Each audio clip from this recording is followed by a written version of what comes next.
So, Amy, I think that meetings get a really bad rap. I think they get a really bad reputation. And I know from experience that people blame the fact that they're in too many meetings to be able to do their work. And we know that meetings clog up the system and... Yeah. In the last podcast, we talked about people being brought into a meeting room to be treated like an audience. And so there's no wonder that people feel like they can't get their work done. Yeah. And we work with organisations who tell us that they've spent so many hours in meetings during the day that they've actually then got to do their work at night. That's bad, isn't it? Yeah, I agree. Oh. So be in our bonnets about this, because I think that meetings get a bad rap where actually what it is the way that people are engaging with meetings that is the problem. Yeah. So it's a shift in perspective, I think. Okay. So a meeting itself is an inanimate thing until people are involved. Yes. And it's people that cause all the issues. Yeah, as ever. As ever. Now, the problem with people, us, is that we are never the same twice. Constantly evolving. Constantly evolving, constantly changing, whether it's over time or whether it's over the course of a day even. And what we do is because we have so many diverse and varying needs as individuals, we create a mini microcosm around ourselves of instability. Okay. So have you ever had a situation where your mind didn't seem as sharp as you wanted it to be in a particular moment? Oh, yeah, often. Often, because I have a toddler and I'm always sleep deprived, and my husband can function well on very little sleep, and I, on the other hand, before becoming a mum, was at least 8 hours a night person, preferably more. So I found it particularly hard being tired, needing to show up to work, needing to show up in social situations. All I can think of is I'm too tired, I need more sleep. Yes. And that doesn't affect everyone in the same way, but for me, that's always a massive thing. Yes. And luckily, more and more and more and more these days, when we read about, good health and well-being, good mental health, thankfully, sleep is getting a big spotlight. And so sleep is like a massive player. Yeah. But there are days, as we've said, where sometimes we've got more clarity of thought than others. Yeah. So the way that, the clarity of thought is a constantly shifting thing. And because we multitask in our brains and we think about 100 different things in rapid succession, because I think contrary to popular belief, when people say, I've got a lot on my mind, actually I think there's only space for one thought at any one time, but they just come rapidly and maybe go around a roundabout of revolving thoughts. I've heard it described as having thoughts like a ball of wire, and there's like connecting points. Yes. And you like ping from one to the other. Yes. Which feels apt for me when my brain is really busy. It's like a... Yes. Yeah. Yes. And so sleep, and then thankfully meditation and mindfulness are also becoming part of our common parlance, really. Yes. But what I want to get to here is we can't blame meetings, and the human condition is such that it's complicated to be unravelled. So I want to offer us the opportunity to explore the idea that at any moment in time, and so therefore during a meeting, whether it's in person or online, that the environment that we live in is constantly changing. And it's our recognition of that changing environment that can help us be present in a meeting. So let me give you an example of what I'm ranting on about. In any given hour, even. Yeah. So if a meeting lasts an hour, you've got the clock ticking. And with the clock ticking comes pressure to get through topics. You've got differing understanding as a meeting is being worked through, so information is being shared. Yeah. Some people might think they understand and have growing clarity, where actually they might be missing a point.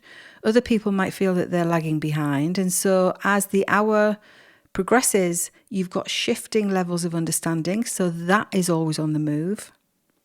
Yeah. You've got shifting relationships. So imagine I go into a meeting and I believe that I'm going to get support from Fred for a particular point I want to raise, and then Fred doesn't quite bring me the support that I thought I was getting. In an unspoken way, I might be a bit miffed with Fred, and so my relationship with Fred in an unspoken way shifts in the meeting because I'm thinking, where are you coming from? And your brain goes elsewhere. And my brain goes elsewhere. Yeah. At different times in meetings, agreements appear to happen and then quite quickly are broken again because somebody brings another piece of information so agreements are reached and then moves.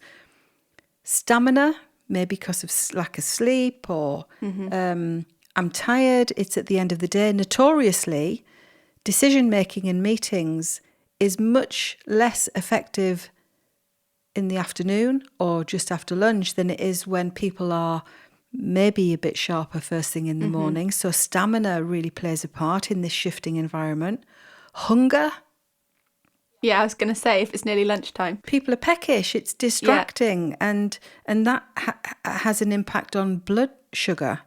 And it makes me laugh.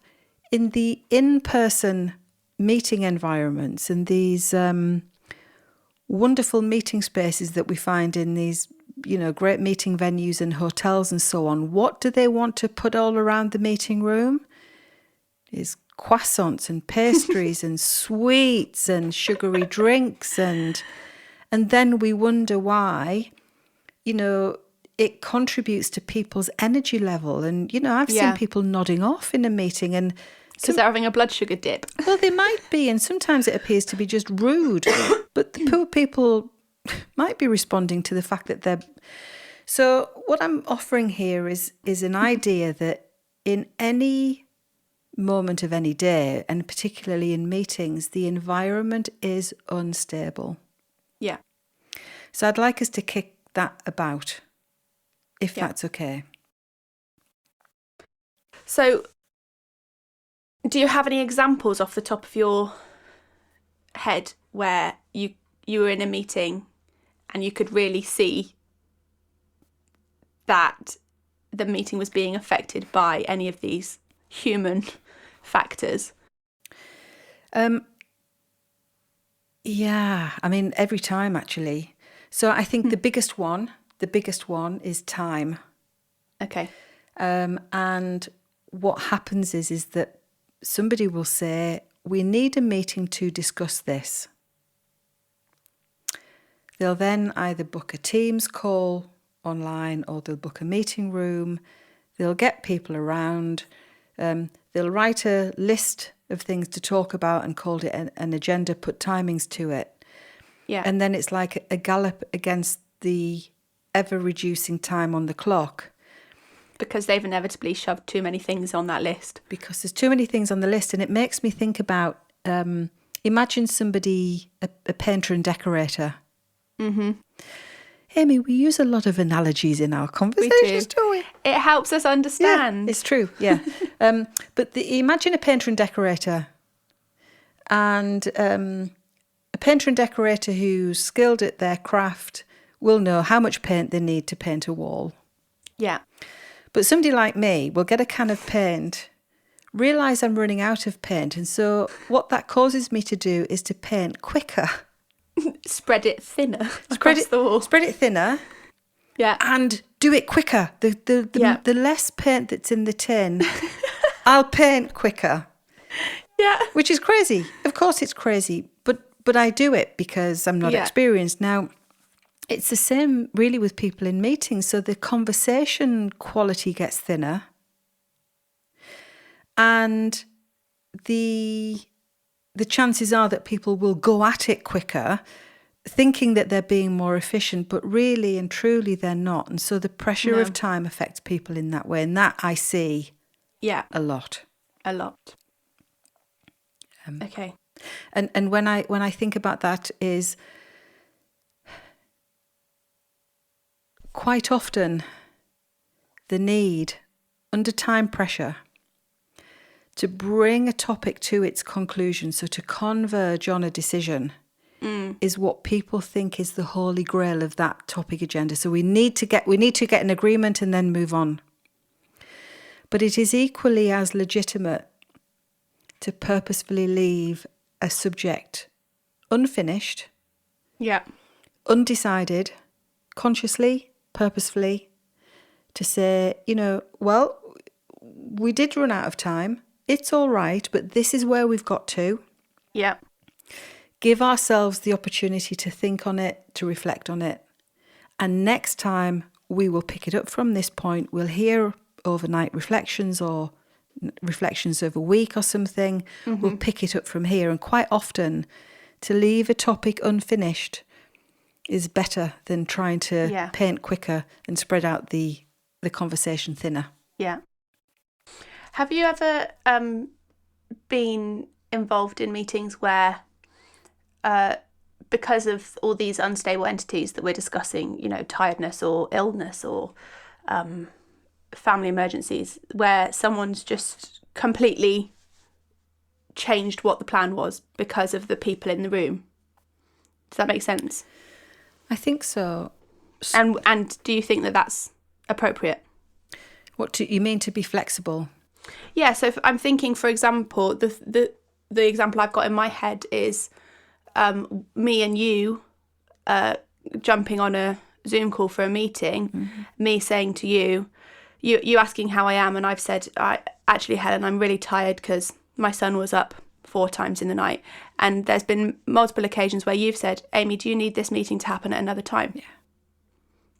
And I've always really appreciated that, but that's not, I don't think, common for people to feel like they can do that. Yes.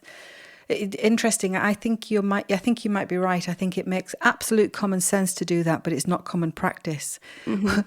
Funny, I had an example shared with me this week about a guy who had been so tired in a meeting that at the next meeting, when people were reminding him of what he'd said, he just put his hand up and said, do you know what? I can't even remember saying that. I think I can't comment on my comments in that meeting. I think I was so tired, I don't even think I was making sense.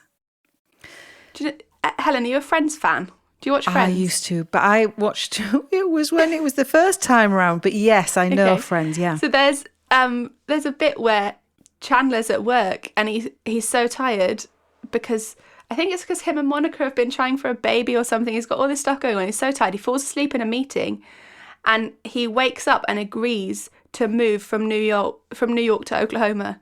And then it happens and he's agreed to it whilst half asleep in a meeting. It made me think of that. Yeah. And people, sleep and tiredness affect people in so many different ways, doesn't it? So in that sense, it's a kind of like zombie-like decision making. Yes. Yeah. For other people, so for me, I know that I get a short fuse and I get irritable because I'm tired. And by the way, I'll be packing in sugar and carbs. I will be storm eating and just not even thinking about what's going in my mouth. And that all happens when I'm tired. Yeah. So, yeah, the human condition means that if what I said at the beginning of this, we can't blame the meeting for poor performance. The meeting isn't a thing without the people in it. Yeah, it's just a bit on a calendar. Yes, exactly. It's not a thing all on its own. Yeah. If we don't take into consideration all of the moving parts, then we are not doing ourselves and the people that we're, in that meeting with a good service. We're not going to get a good outcome. Yeah.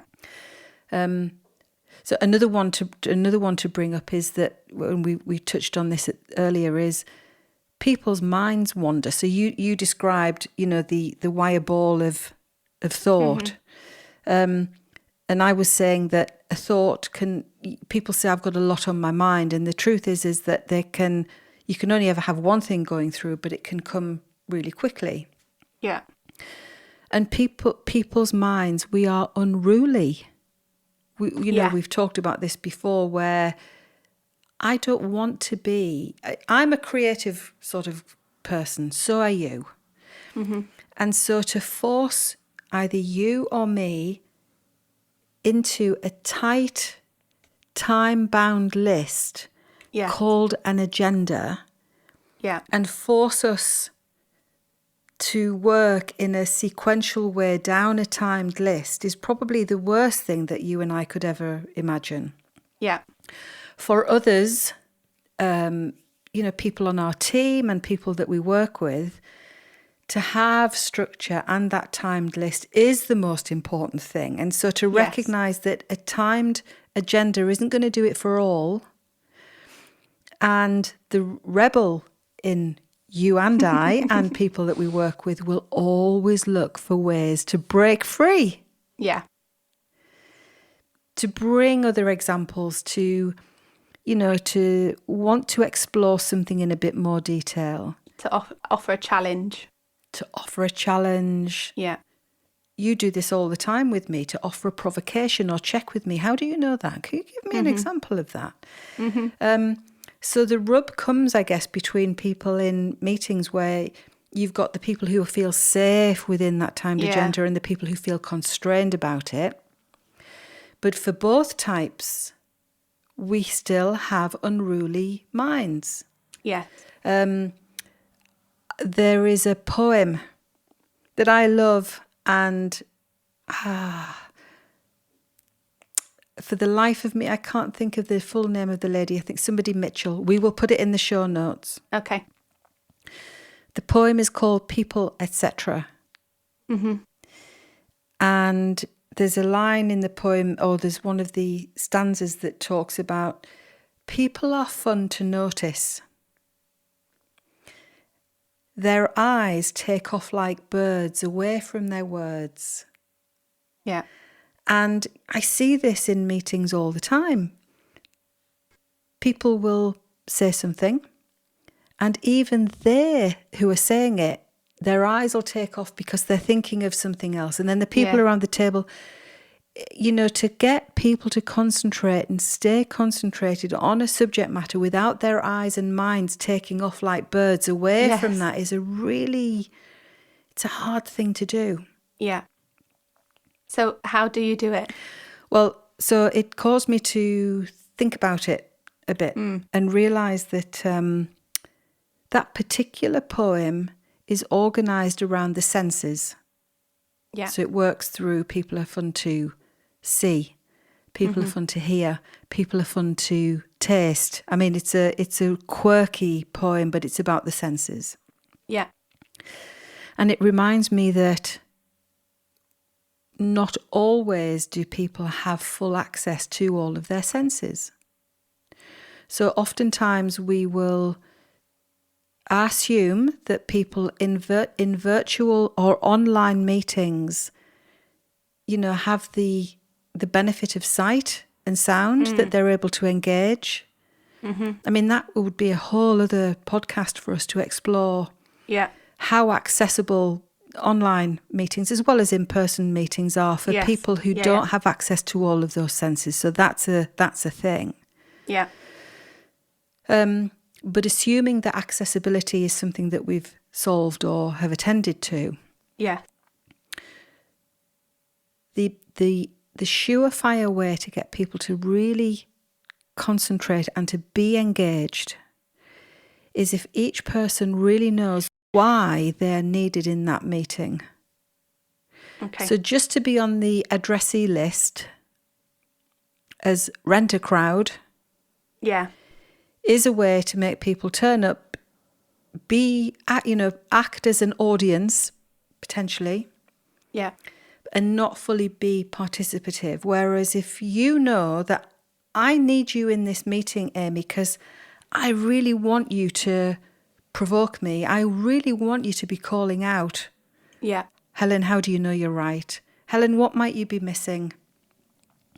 Or I want Phoebe in the meeting because she might be saying, Helen, there's another way to do this. Yeah. Or Ben might be in the meeting because he will hold us to process and he will say, okay, all right, all you creative people, let's just stay grounded. Yeah. So if each individual knows what it is that they're there for and what role it is that they're playing or what their contribution is, they're less likely to wander. Yeah. So practically within a meeting, how do you can obviously we're talking about unstable entities. You can never fully stop someone's mind wandering, but what can we all do to try and help with that natural inclination? Yeah. Well, I think, when we've talked previously and you've suggested, for example, putting in pauses to summarise or to give people, I think that's a good one. Yeah. Another good one is to give everybody a focal point. So this is where working visually works. Yes. And just on that point of accessibility, so I've worked a number of times with people in meetings who haven't had the gift of sight, for example. Yeah. And so working visually, how does that work for them? And so what I do in that instance is ask them before the meeting how best to do this. So this is going to be a session where we're mind mapping some thinking or doing some process mapping on a wall. How best for you to engage with this?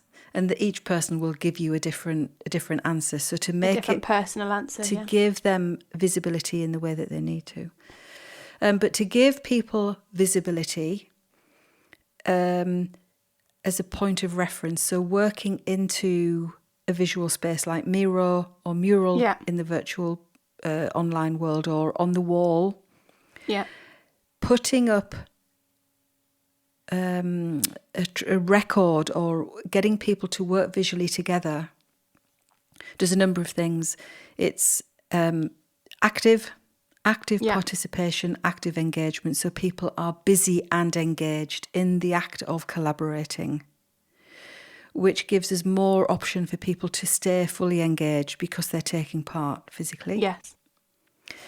The other thing that working visually does is gives the group a point of reference.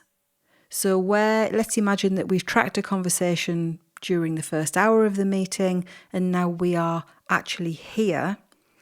If you visually tracked the first hour, you can go back to a point we made earlier, visibly, but we can also keep the focal point on and we are at this point now, which might be a point of exploration, it might be a point of decision making, but it focuses the eye and the mind.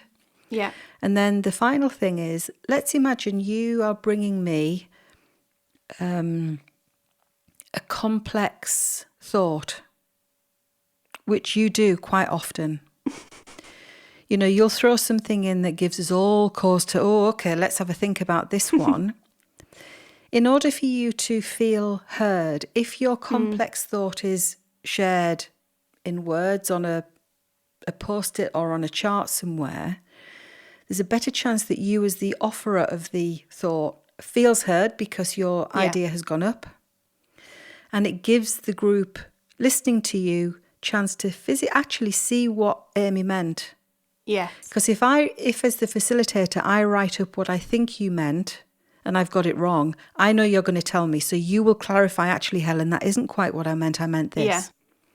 Which means the group then really get a second chance of, this is what Amy was really meaning. Yeah. So all of that is a very practical way of helping people stay focused and concentrated, Yeah. To help add value to the conversation. It sounds to me, listening to that practical advice, that it's about acknowledging that you can never stop humans being humans. So therefore, it's something we just have to accept, that people's minds will wander, they will drift off, they will be tired, they might not be 100%. So what can we do in those situations to still get good results anyway? So with the visualization, for example, it means that if someone was daydreaming when, so-and-so said that comment half an hour ago, if it wasn't visually recorded, it's lost for that person because their mind was elsewhere. Whereas having the record means they can go back and go, oh, I missed that comment because my mind was wandering. Yes. And it's not, as you say, it's not useful to blame people for their natural inclinations. So instead, what can we do to help us as a group of humans achieve this, goal, which sometimes, the meetings that we're in are long and complicated, and you're bound to lose concentration. Expecting people not to is irrational. Exactly. And I think to remember that the senses that we have available to us are valuable, and that we should do the best that we can to engage those senses and to stimulate them. Yeah. So we often play music, don't we? I was just going to say about playing music. Yeah. It sets a tone. It brings a mood. It brings a vibe, and it can help. But in these lockdown times, I know teams who've had pizzas sent, so you can stimulate the sense of taste, and there are creative things that you can do. Yeah. What if you think about the idea of the unstable condition of being human? One of the things that we do on top of all of that to really, really bring home misunderstanding, which is what instability brings, but we really bring it home we do a spot of mind reading. So I will look at you or look at whoever it is in a meeting, and I'll think, oh, Amy's switched off, or I'm looking at her face and I'm thinking, oh, Amy doesn't like what I'm saying here, or Amy's looking out of the window, I wonder whether she's bored. And so what I do is I mind read everybody that's on the call or in the room if I'm not careful. And I'll make assessments and judgment based on years of experience, and I'm right, of course I'm right, that Amy must be bored because she's looking away. But this element of mind reading is risky, it's dangerous, and 9 times out of 10, we're wrong. And so I remember the guy who used to sit back in his chair. He was my boss, big boss. He used to sit back in his chair. He used to turn his head to one side. His chin would be pointed up in an upright direction. His fingers were interlaced, sort of sitting in his lap. And I would be speaking, thinking, I am boring this guy. I really am boring it, and I never feel like I'm bringing him anything good enough. So my mind reading is, he doesn't like me. He has little time for what I'm saying. And it wasn't until years later that I was able to ask him, when you used to sit and listen to me that way, it used to really put me off. Oh, Helen, haven't I ever told you? I'm quite hard of hearing in my left ear. And so if I turn my right ear to you, I can hear you better. I love what you're saying. So the mind reading element of it created yet more instability in my relationship with him, which if I'd inquired about it earlier, or if he'd had the idea to tell me, it would have helped. Yeah. I get that a lot because my natural face is not particularly smiley, especially if I'm concentrating or I'm thinking about something, and I often get people saying, Amy, are you all right? You look really cross. And I'm like, no, I'm fine. But because their perception of my, and it's something we are wired to do. We have human nature. It's how we survive, is making, inferring things from body language and facial expressions. But it is important to check. Yes, I agree. And so if you see somebody's eyes flying away from their words, the mind reader in us might say they're bored, their minds are wandering, where actually they might do their thinking up in that space. Yeah. So I think the watch out here is don't assume. If you catch yourself mind reading, realise that although we've got a lot of inbuilt intuition, which often can help serve us, sometimes it can bring us red herrings as well. Yeah. Yeah. And what would your advice be to counter that? Is there a way that you could, maybe have a bit of a check-in or a question you could ask if you find yourself leading a meeting or facilitating a meeting and you find yourself assuming things? How would you then kind of stop that train? I would ask a question. Something like, what do you think about that? And something open. Something open. I might say something like, I realise I've got a strong opinion about this.